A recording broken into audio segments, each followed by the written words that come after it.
Hey y'all, I hope all is well with y'all. I know it's been a long time since I've done a video, but I thought I'd drop in and say hi. Hey. Um, yeah, I took a break from doing videos just because, I was living my life, doing things, working, um, discovering things about myself, just trying different things, trying to find my niche in nursing, trying to find other income opportunities for myself.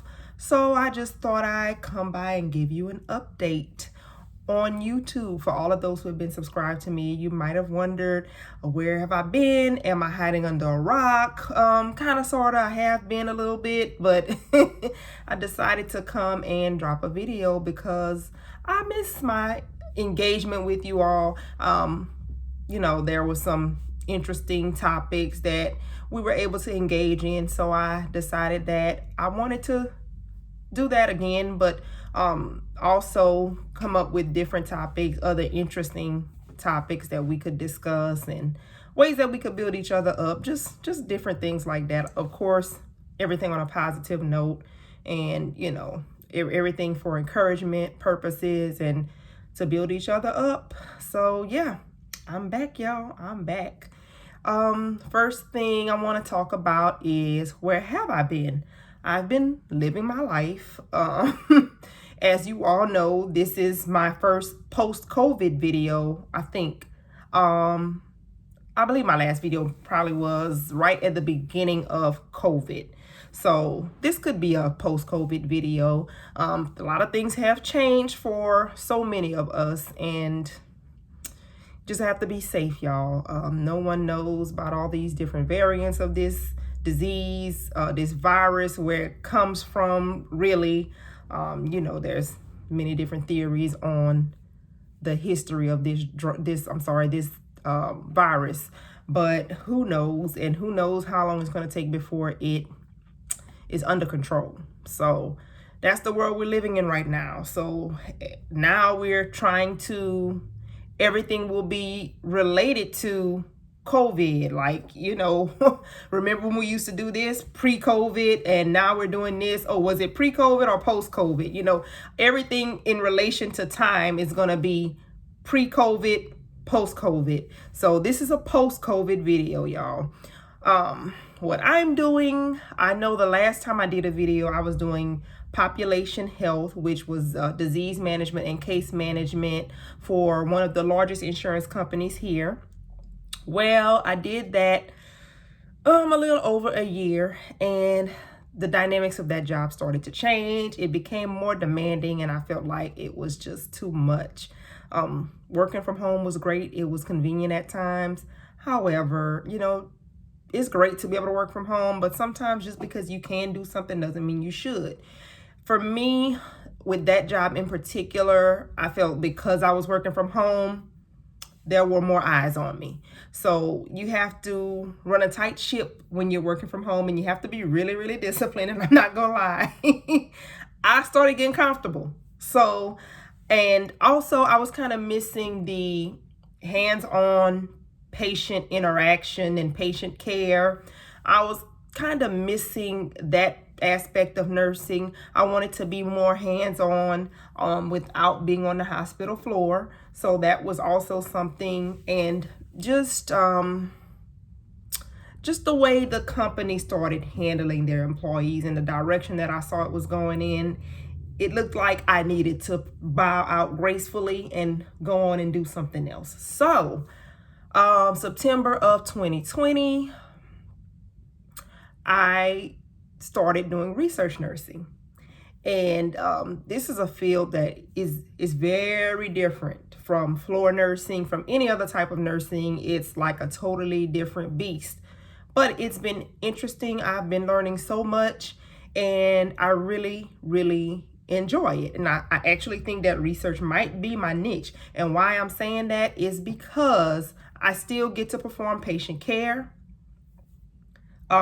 It's investigational drugs, so I get to see the beginning stages of these drugs, how they may help patients or may affect patients adversely, and I get to see the rewards of them healing feeling better, not having as bad of symptoms as they started with. I get to see that. And that is very, very rewarding for me. Research nursing, whenever you're doing research studies, anyone that participates in research studies, they get paid for their time. So it's not really hard to recruit people because they know they're getting paid. And that's not the only reason why. A lot of these patients are so willing to participate in these research studies because they know that it may not just help them, but they may be helping other people who may have the same disease process, and they willingly participate in these studies.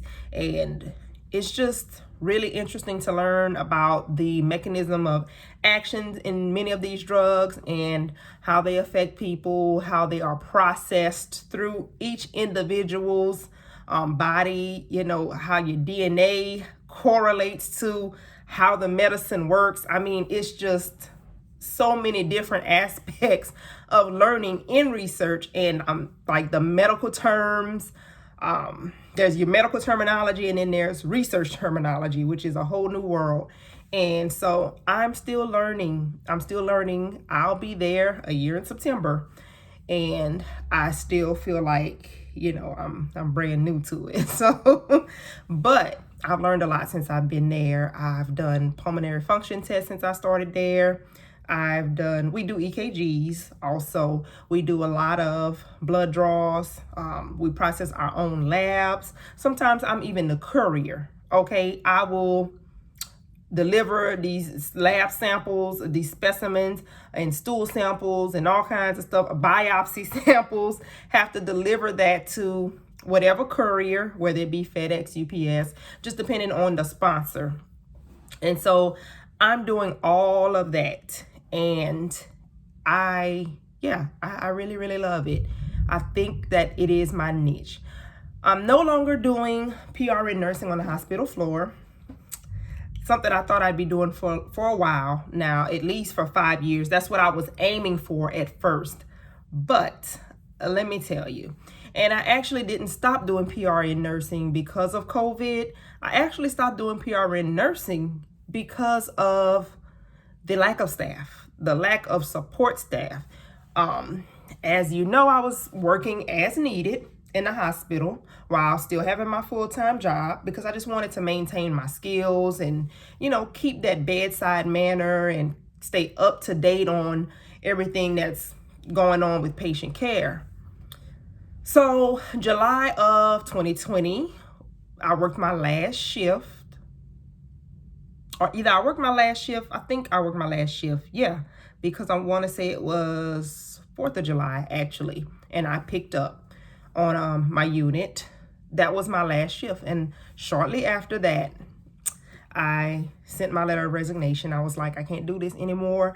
I cannot continue to come in here and be the nurse, the CNA, the nurses station, CSR, housekeeping, etc. And I know that you may be saying, well, you're a nurse, that's what you signed up for. That's true and all. You may have to do some of everything. However, when you're working at night and you already are limited, you're limited in supplies, really. And I was working weekends, so keep that in mind. Weekends are already short-staffed. Night staff, night shift is short-staffed. So it's harder to get things done. It's harder to do your job at night. And that is why working night shift is recommended for experienced and more seasoned nurses, because things can easily go downhill when you're working a night shift. That's when most of your patients will expire, and a lot of your complications will be at night. And so you have to be ready to roll, ready for whatever when you work in these night shifts. So for me, trying to be a nurse, and at this particular night, my patient's acuity, I had a pretty mixed acuity. It wasn't bad, but I had needy patients. And it was just me. Other nurses were tending to their patients. We had maybe one CNA. I don't even know if we had a CNA, honestly. I'm not even gonna lie. We went in, we had to do our own vitals, like the entire shift. Sometimes we would work and we would have to do vitals when we come on. You know, some hospitals require that the nurses get the first set of vitals. So that's understandable. But to have to get our vitals throughout the whole shift, helping patients to the bathroom, answering the call bell, calling doctors, trying to keep things in stock, or going down another hall or to the next unit to see if they have a blanket because you have an admit. Something just that simple can send you over the top, okay? It kind of pushed me over the edge because I was already debating whether or not I should continue working PRN because it was beginning to be taxing. You know, working 12-hour shift on the weekend and then having to go and work 40-hour full-time job. That can be taxing to the mind, body, and soul, okay? It was taxing to my soul and my spirit, so I had to bow out. And I miss it a little bit, but I don't miss the chaos of it. So I'm good on that. And so, yeah, research has been good to me so far. I've learned a lot. I just know that wherever you are, if you're unhappy, or if you feel like you're not being challenged enough, if you feel like things are redundant and you want to move around, please move around. Please. You will be replaced. Okay? Somebody will replace you. You don't have to worry about leaving everybody else and feeling bad or feeling guilty because you want to leave your job. If you are not happy and if you are ready to move, okay? Because the past few jobs that I've had, honestly, within these past few years, me being a floor nurse is probably the longest nursing job that I've had. And that's probably only because I did it full time for a little over a year and then I became PRN.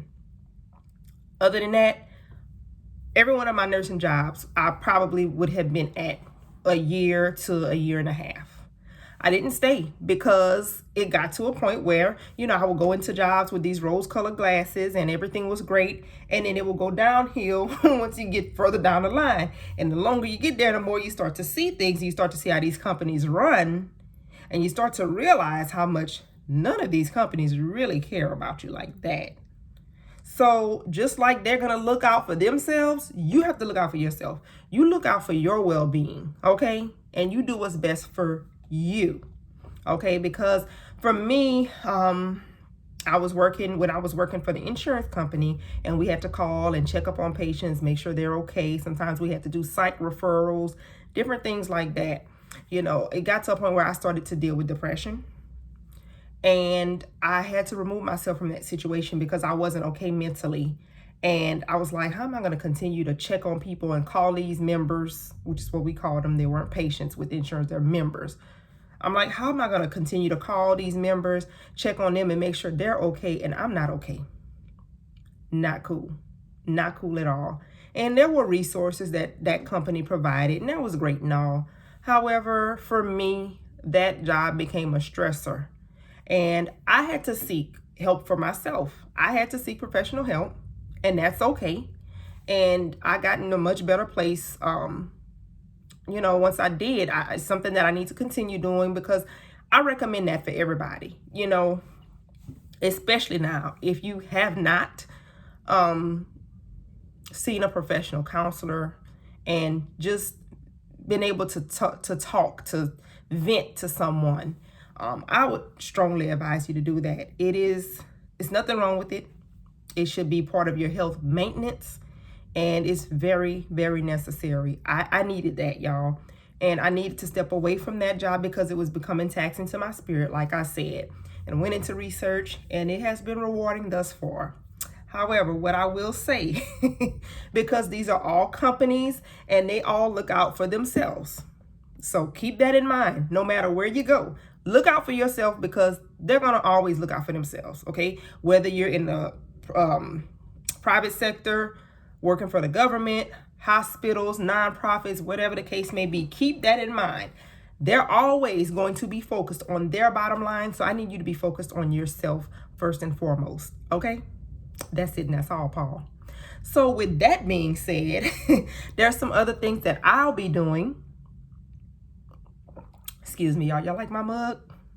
It says kinky, coily, curly, and fabulous. That's for all my natural ladies out there. That's the kinky, the coily, the curly. See that? So, and that's just one of the things that I'm working on for myself. And I would advise you to do something that works for you. Do something in your spare time, pick up some hobbies, something that'll keep you spiritually grounded. Okay, meditate, of course, have some quiet time to yourself, time away from the kids, because it's very important, especially post-COVID. You know, you're starting to see how things can change so quickly. You may be here today, gone tomorrow. It's best that you take care of your mental. And that was a great lesson that I learned. So yes, I stepped away from doing videos. It is something that I will be doing again. And I hope that everyone is doing well. I hope that you all are taking care of yourselves. I would love to know what's going on with you all. I know it's been a while. So I hope you haven't forgotten about me. But it's good to be back. And I look forward to dropping more videos, engaging with you all. And yeah, y'all know where to find me. Bye, y'all.